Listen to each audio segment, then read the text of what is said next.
Hi, neighbor. I'm Ryan Perone. And I'm Ariela Allen, and welcome back to our show. Today, our correspondent Amando Chavez asks students what it's like to be back on campus in the midst of the COVID pandemic. And I talked to Jemiah Williams, a member of the Black Student Association, Queen and You, and a fellow member of the Chancellor's Student Advisory Board for Diversity and Recruitment. And we just chat about the importance of multicultural organizations on our BIPOC communities. Join us as we say, Hi, neighbor.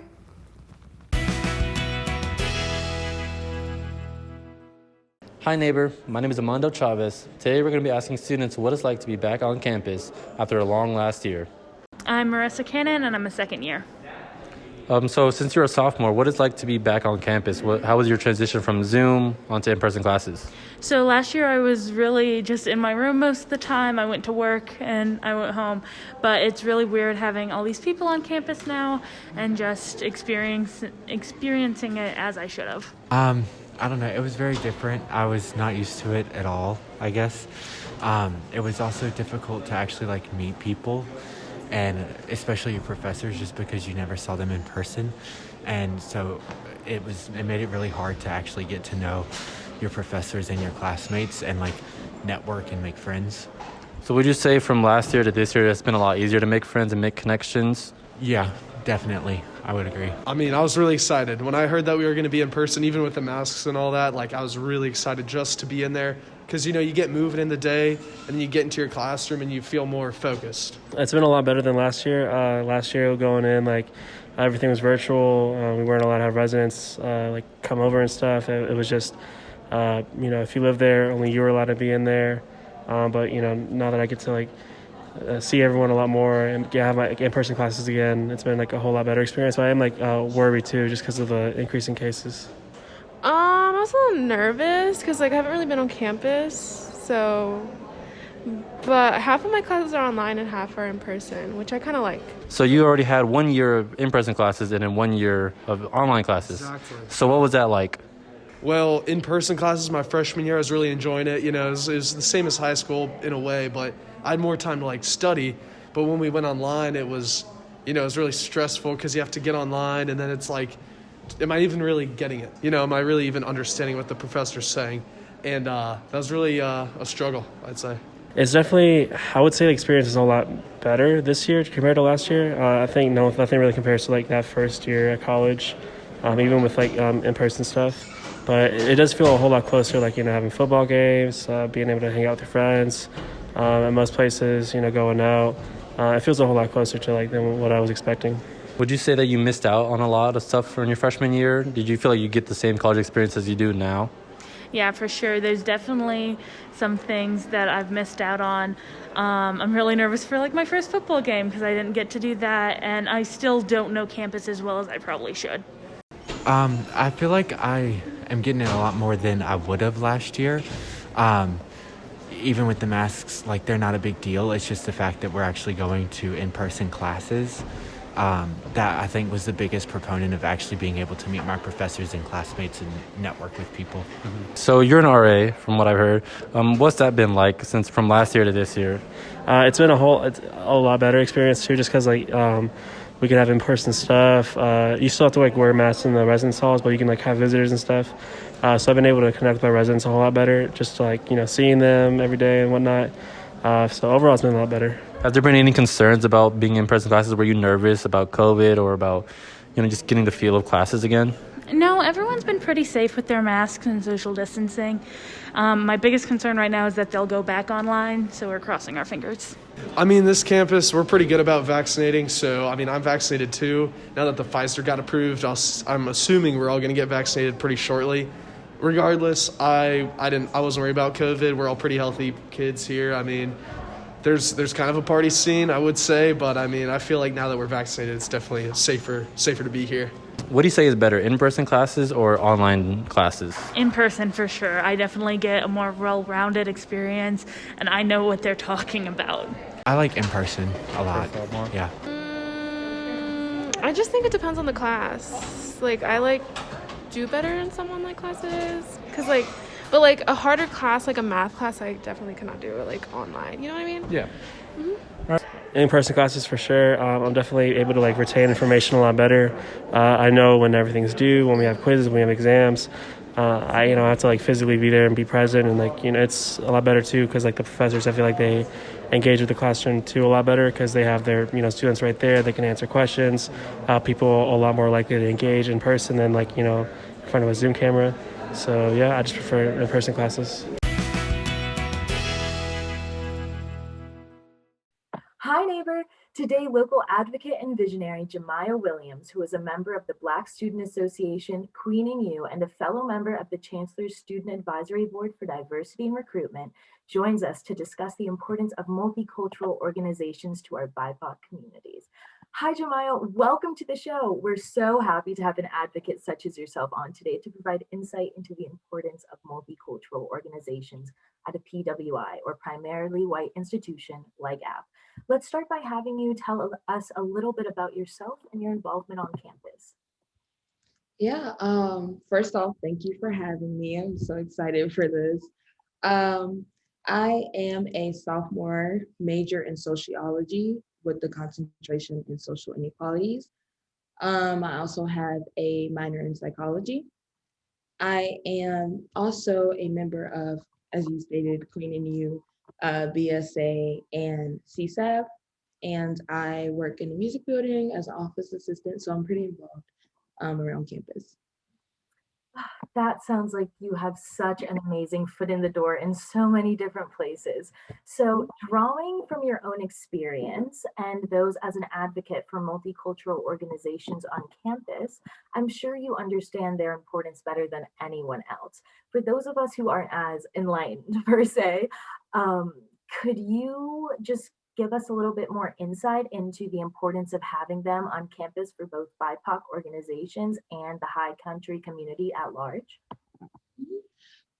So having these organizations on campus, they're very important overall.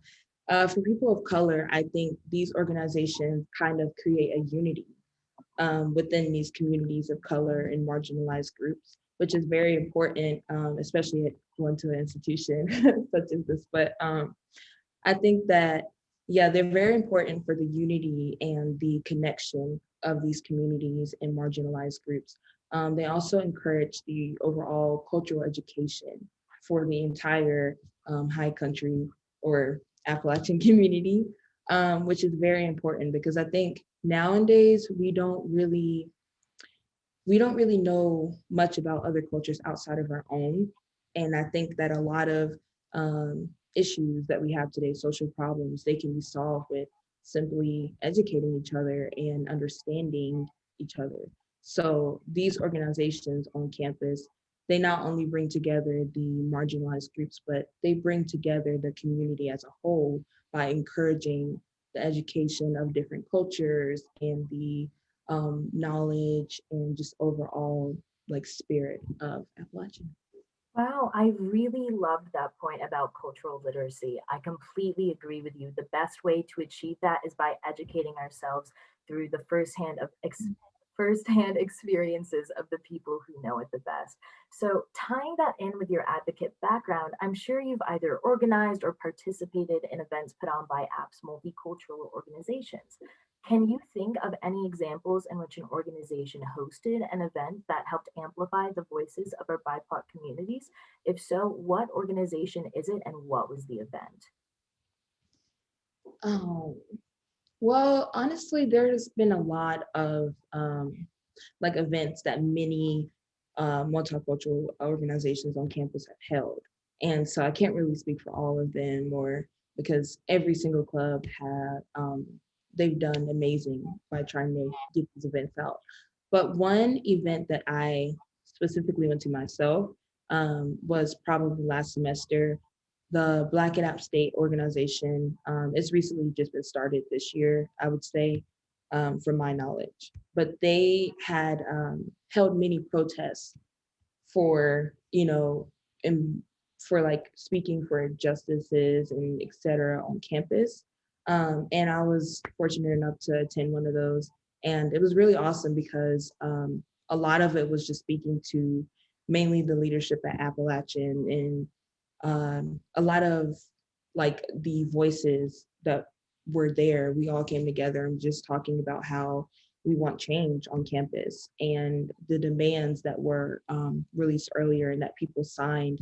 It was basically just talking about the implementation of those as well.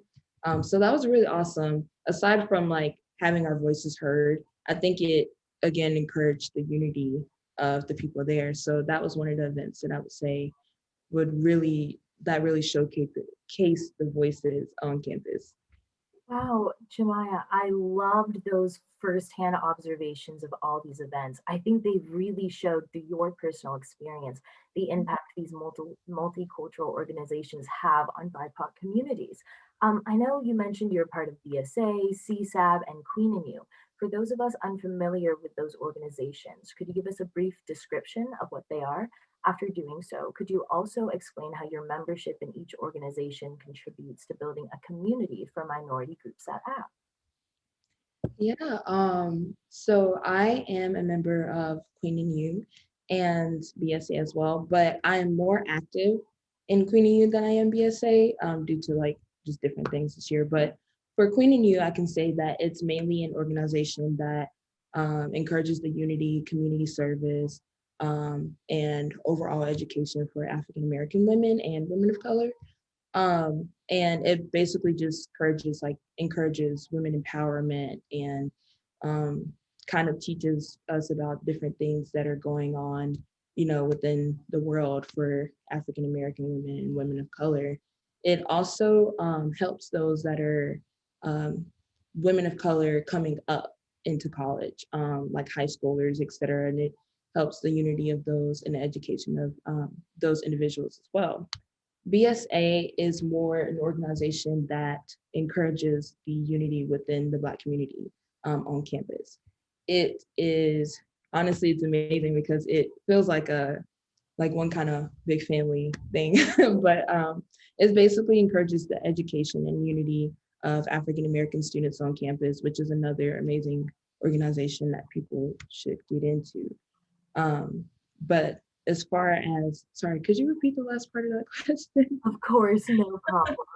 I just said to paraphrase from earlier, after doing so, could you explain how those memberships or how those organizations contribute to building up APP's minority communities? Oh, sorry.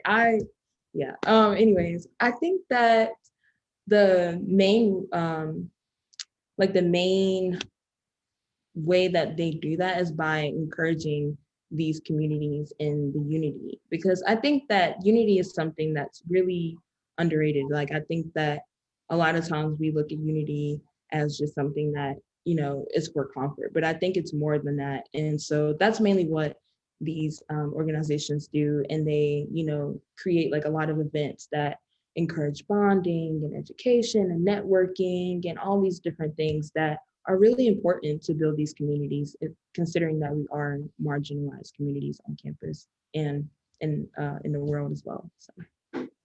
I absolutely loved that. And I think your experience in Queen and You really jumped out to me. And I loved every point you hit on talking about how that organization, if I heard that correctly, helps promote the education of Black women and women of color as a whole. Definitely something I know I myself will be looking into.